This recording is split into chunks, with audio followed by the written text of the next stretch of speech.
Microbiology Chapter 8.7 Biogeochemical Cycles. Microbial metabolism has played a crucial role in shaping Earth's biosphere. Eukaryotic organisms, including plants and animals, primarily rely on organic molecules for energy, growth, and reproduction. In contrast, prokaryotes can use a diverse array of organic and inorganic substances for their metabolism. They can break down complex organic compounds like cellulose and utilize inorganic materials such as atmospheric nitrogen, molecular hydrogen, sulfide, manganese ions, ferrous iron, and ferric iron. Through these processes, microbes transform these substances into different chemical forms.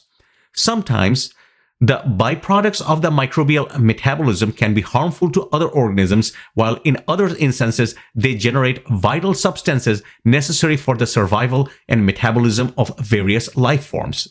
In this chapter section, we will only discuss the significance of microorganisms in the biogeochemical cycles of carbon, nitrogen, and sulfur, as well as define bioremediation with examples. Carbon and its importance. Carbon is a crucial element for all living organisms as it is found abundantly in all organic molecules. The carbon cycle illustrates how different organisms interact in various ecosystems.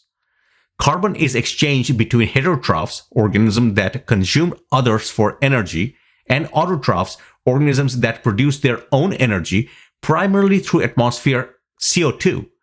This fully oxidized form of carbon serves as the fundamental building block that autotrophs utilize to create high-energy organic molecules such as glucose. Photoautotrophs use the energy from the sun, while chemoautotrophs derive the energy from inorganic chemical compounds to bond carbon atoms into organic compounds. These compounds store energy that can be later accessed through respiration and fermentation. The exchange of CO2 in ecosystems. In ecosystems, there is a continuous exchange of carbon dioxide between heterotrophs and autotrophs. Heterotrophs produce carbon dioxide as a byproduct of respiration and fermentation, while autotrophs utilize this CO2 for fixation into organic molecules. Although autotrophs also respire or ferment, they primarily use organic molecules they create for their own energy needs rather than fixing carbon for heterotrophs. This intricate balance ensures that both groups can sustain their metabolic processes within their environments. Methane and its role in the carbon cycle. Certain bacteria and archaea known as methanotrophs utilize methane as their carbon source. In specific anaerobic environment, reduced one-carbon compounds like methane can build up when CO2 is used as a terminal electron acceptor during anaerobic respiration conducted by archaea called methanogens. Some of these methanogens also ferment acetate, which contains two carbons, to produce methane and CO2. Methane accumulation occurs in natural anaerobic soils and aquatic environments and is also a byproduct of animal husbandry, as methanogens are part of the normal microbiota in ruminants. The accumulation of methane is significant because it acts as a potent greenhouse gas, but methanotrophs play a vital role in reducing atmospheric methane levels. Biological macromolecules and the nitrogen cycle. Many biological macromolecules such as proteins and nucleic acids contain nitrogen. However, it is challenging to get nitrogen into living organisms.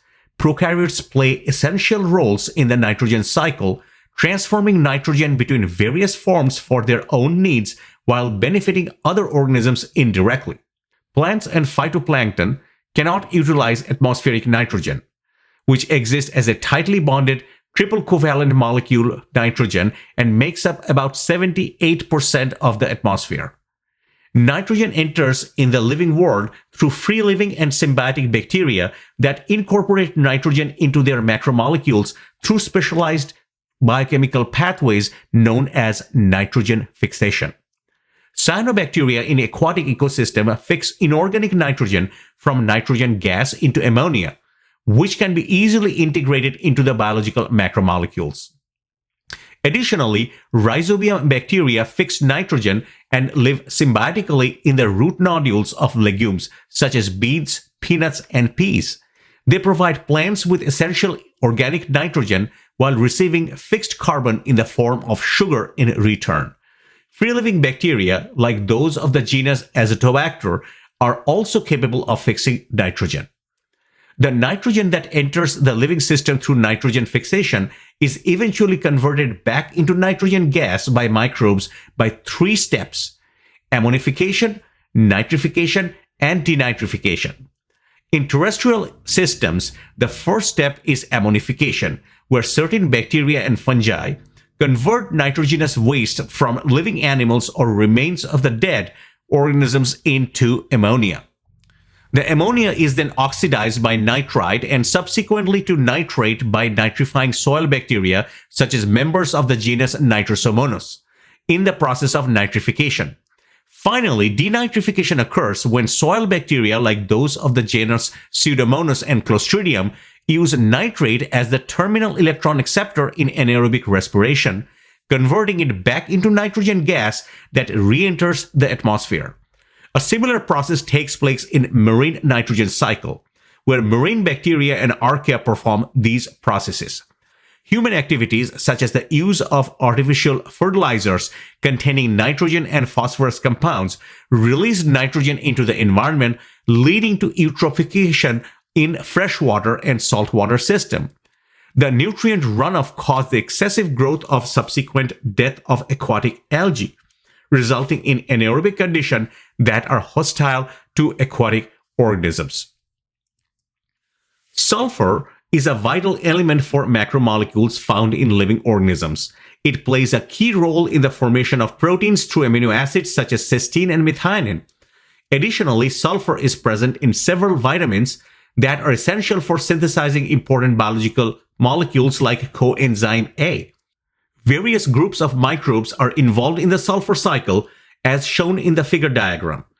Anoxygenic photosynthetic bacteria, along with chemoautotrophic archaea and bacteria, utilize hydrogen sulfide as an electron donor. They first oxidize it to the elemental sulfur and then sulfate. This process results in the stratification of hydrogen sulfide in soil, with concentration increasing at deeper, more anaerobic layers. Many bacteria and plants can utilize sulfate as a source of sulfur. The decomposition of dead organisms by fungi and bacteria release sulfur groups from amino acids, generating hydrogen sulfide and returning inorganic sulfur to the environment. For the most of the last 200 years, industrial waste treatment and disposal were largely ignored, often resulting in the dumping of waste into land and waterways under the belief that dilution is the solution to pollution. It wasn't until the latter half of the 20th century, particularly following the publication of Rachel Carson's Silent Spring in 1962 and the public response to events like Love Canal in 1978, that the connection between environmental pollution and human health became clear. This awareness contributed for the establishment of the Environmental Protection Agency in 1970 and various environmental protection laws, including Superfund program initiated in 1980. As of 2012, approximately 1,300 Superfund sites in the United States contain various contaminants, with hundreds of thousands of additional contaminated locations still needing cleanup. Microbial bioremediation uses the natural process of microbes to eliminate harmful substances such as xenobiotics from the environment. Xenobiotics are human-made chemicals that enter ecosystems at levels much higher than what would naturally occur. Contaminants can induce various products such as adhesives, dyes, flame retardants, lubricants, oil, petroleum byproducts, organic solvents, pesticides, and residues from gasoline and oil combustion. Many of these xenobiotics are resistant to natural degradation and can accumulate in the food chain after being ingested or absorbed by fish and wildlife, which may later consumed by the humans. Of particular concern are substances like polycyclic aromatic hydrocarbons, which are carcinogenic and found in crude oil, and trichloroethylene, a common contaminant in groundwater. Bioremediation conducted at the site of contamination is called in situ bioremediation and does not involve the movement of contaminated material. In contrast, ex situ bioremediation involves the removal of contaminated material from the original site so that it can be treated elsewhere, typically in large lined pit where conditions are optimized for the degradation of the contaminant. We are only going to discuss some of the in situ techniques. However, ex situ techniques are simple and very well known and practiced throughout our communities. Some biostimulation processes use microorganisms that naturally occur at the contaminated site. Enhanced bioremediation techniques applicable to both in situ and ex situ methods involve adding nutrients or air to promote the growth of polluting, destroying microbes. These techniques may also include introducing non-native microbes known for their contaminant-degrading abilities. For instance, specific bacteria from the genera Rhodococcus and Pseudomonas can break down various environmental pollutants, including aromatic compounds found in oil, converting them into CO2. The genes responsible for their degrading enzymes are often located on plasmids. Additionally, microbes like Alcanivorous burkumensis produce surfactants that help dissolve the hydrophobic molecules in oil, making them more accessible for degradation by other microbes. As the name suggests, the bacteria is stimulated to initiate the process. The contaminated water or soil is first mixed with special nutrient substances, including other vital components, either in the form of liquid or gas. It stimulates the growth of microbes, thus resulting in efficient and quick removal of contaminants by microbes and other bacteria. At the times, there are certain sites where microorganisms are required to extract the contaminants. For example, municipal wastewater. In these special cases, the process of bioaugmentation is used. There's only one major drawback in this process. It almost becomes impossible to control the growth of microorganisms in the process of removing the particular contaminant. Bioaugmentation is addition of biocatalyst, generally bacteria, but it also could involve the addition of fungi, genes, or enzymes to degrade target pollutants either in situ or ex situ. In most commercial applications, bioaugmentation involves the addition of mixed cultures of bacteria that have been derived from natural environments and demonstrated to be capable of rapid biodegradation of problematic contaminants. In rare cases, addition of genetically engineered microorganisms or GEMs have also been tested. But GEMs have yet to be commercially successful augmentation agents. Bioaugmentation also could be beneficial when a mixture of pollutants must be degraded by a mixture of specific bacteria. It does not refer to the addition of plant species or phytoremediation, although the two techniques can work well together as exemplified by rhizoremediations. The key difference between bioaugmentation and biostimulation is that bioaugmentation is the addition of specific cultured microorganisms into contaminated soil or groundwater for the purpose of biodegradation of contaminants. Meanwhile, biostimulation is the modification of the environment by adding nutrients, electron donors, and electron acceptors to stimulate existing microorganisms, especially bacteria, that are capable of biodegradation. Bioventing is a remediation technology that utilizes microorganisms to degrade organic pollutants, particularly petroleum hydrocarbons, in soil. The process involves injecting air or oxygen into unsaturated zone of the soil, which stimulates the microorganisms to break down contaminants, typically using blowers. This medium to long-term technology offers the benefit of biodegradation without producing toxic byproducts. However, its effectiveness is influenced by factors such as the uniformity of air distribution in the soil, fluctuations in the water table, and environmental conditions like moisture, pH, and temperature.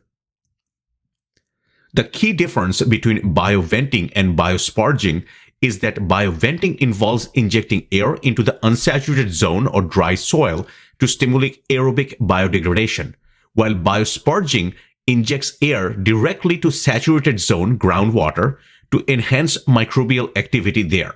Essentially, bioventing targets contaminants in soil, while biosparging targets contaminants dissolved in groundwater. BTEX is the acronym for benzene, toluene, ethylbenzene, and xylenes, which are a group of volatile organic compounds, or VOCs. BTEX compounds are toxic, flammable, and can contaminate the air and water. Link to a few educators' resources. Thank you.